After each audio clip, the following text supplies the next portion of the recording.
مولاي صل وسلم دائما أبدا على حبيب.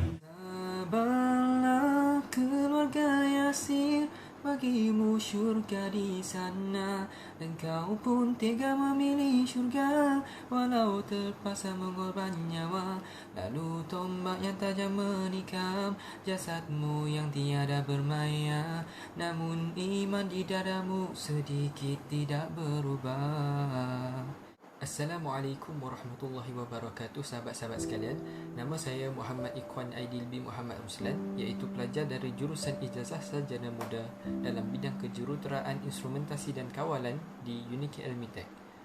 Pada hari ini, saya akan menceritakan kepada anda semua tentang seorang sahabat Nabi SAW yang dianggap mulia di sisi Allah Subhanahu Wa Taala sehingga digelar sebagai tokoh penghuni syurga atau Abu Yaqdan. Sahabat tersebut ialah Ammar bin Yasir. Ammar bin Yasir dilahirkan di Hijaz, Mekah, iaitu 50 tahun sebelum peristiwa hijrah berlaku. Seperti yang kita semua tahu, keluarga Yasir bin Amir dianggap keluarga pertama yang syahid kerana mempertahankan agama Islam. Pada awalnya, tujuan ayah Ammar iaitu Yasir bin Amir berhijrah ke kota Mekah dari Yaman adalah bertujuan untuk mencari saudaranya. Tetapi setelah tiba di kota Mekah, dia berasa senang dan ingin terus menetap di Mekah. Lalu beliau mengikat perjanjian persahabatan dengan Abu Huzaifah ibnu Mughirah, dan beliau telah dikahwinkan dengan salah seorang hamba Abu Huzaifah yang bernama Sumayyah binti Khibat. Hasil daripada perkahwinan yang mulia ini, sepasang suami isteri ini dikurniakan seorang putera yang bernama Ammar. Seperti yang kita semua tahu, keislaman keluarga ini juga digelar sebagai golongan as-sabiqul awwalun, iaitu generasi pertama yang menerima agama Islam yang dibawa oleh Rasulullah SAW di tanah Mekah. Setelah kaum-kaum musyrikin Mekah dapat mengetahui bahawa mereka sekeluarga telah memeluk Islam, keluarga ini telah menerima pelbagai rintangan, dugaan dan siksaan daripada kabilah Arab.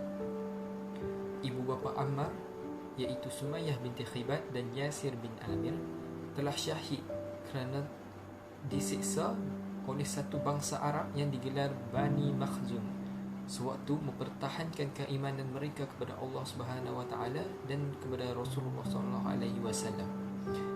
Mereka sekeluarga disiksa kerana menolak tuntutan yang diberikan oleh kaum-kaum musyrikin Mekah yang meminta supaya mereka menghina ajaran Islam dan mencela Nabi Muhammad Sallallahu Alaihi Wasallam, serta mereka meminta keluarga tersebut mengagungkan berhala-berhala yang telah disembah oleh nenek moyang mereka sejak zaman dahulu lagi. Disebabkan keluarga ini menolak pintaan yang diberikan oleh kabilah Arab tersebut, ibunya iaitu Sumayyah dikatakan sedang mengandung ketika mereka menyiksa Sumayyah itu. Sumayyah telah disiksa dengan diletakkan batu besar di atas perutnya di tengah panas terik matahari, dan matanya dikorek keluar oleh kaum-kaum musyrik Mekah. Sewaktu keluarga Yasir bin Amir sedang disiksa di tengah padang pasir, Rasulullah SAW lalu di kawasan tersebut dan singgah untuk melihat keadaan mereka. Baginda memegang kepala Ammar bin Yasir dengan tangan beliau sambil bersabda, "Hai api, jadikanlah kamu sejuk dan dingin di tubuh Ammar sebagaimana kamu dulu sejuk dan dingin di tubuh Ibrahim." Kemudian Nabi Muhammad SAW bersabda, "Bersabarlah wahai keluarga Yasir, kerana sesungguhnya tempat kalian adalah syurga." Setelah mendengar sabda dari baginda SAW, Sumayyah pun menjawab dengan jawapan begini, Demi Allah ya Rasulullah, kami yakin kamu utusan Allah dan kami akan mempertahankan agama ini." Kemudian setelah Rasulullah SAW berlalu pergi, Abu Jahal dan bersama musyrikin-musyrikin Mekah telah kembali dan terus menyiksa mereka. Tidak cukup dengan itu, Sumayyah binti Khibat juga dikatakan dicucuk dengan tombak sehingga di bahagian perut, sehingga beliau syahid kerana melawan tuntutan Abu Jahal untuk mencaci dan menghina Rasulullah. Sewaktu peperangan Badar, Rasulullah SAW mengarahkan Ammar bin Yasir dan Abdullah bin Mas'ud untuk mengintip pasukan kufar di kemah mereka sewaktu mereka beristirahat dan mengatur strategi.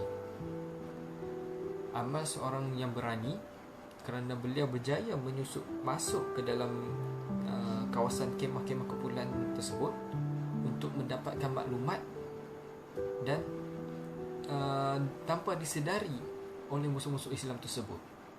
Setelah beliau mengintip dan memperolehi maklumat tersebut, Ammar bin Abdullah pulang ke Madinah. Ammar berkata kepada sahabat-sahabat beliau, askar-askar kufar itu sebenarnya berada dalam keadaan ketakutan. Islam telah menang dalam peperangan Badar dan pihak musuh lari ketakutan. Ammar juga dikatakan telah terlibat dalam banyak lagi peperangan penting seperti peperangan Yamamah dan pemberontakan di Yaman. Di akhir hayat beliau, Ammar juga terlibat dalam peperangan Siffin. Walaupun ketika itu umur beliau telah pun mencecah 87 tahun.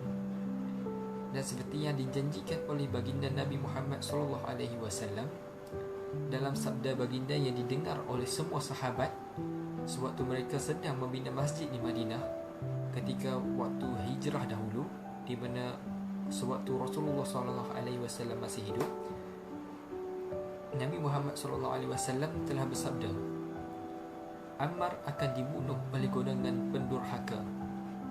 Golongan pendurhaka yang membunuh Ammar ialah dari pihak Muawiyah. Dan sewaktu peperangan Siffin berlaku, Ammar bin Yasir dengan umur beliau yang berusia 87 tahun, beliau telah syahid di tangan pihak Muawiyah. Jadi demikianlah serba sedikit tentang sahabat Rasulullah, iaitu Ammar bin Yasir. Semoga kita dapat mengambil iktibar dan pengajaran dari kisah riwayat Ammar bin Yasir ini. Assalamualaikum warahmatullahi wabarakatuh.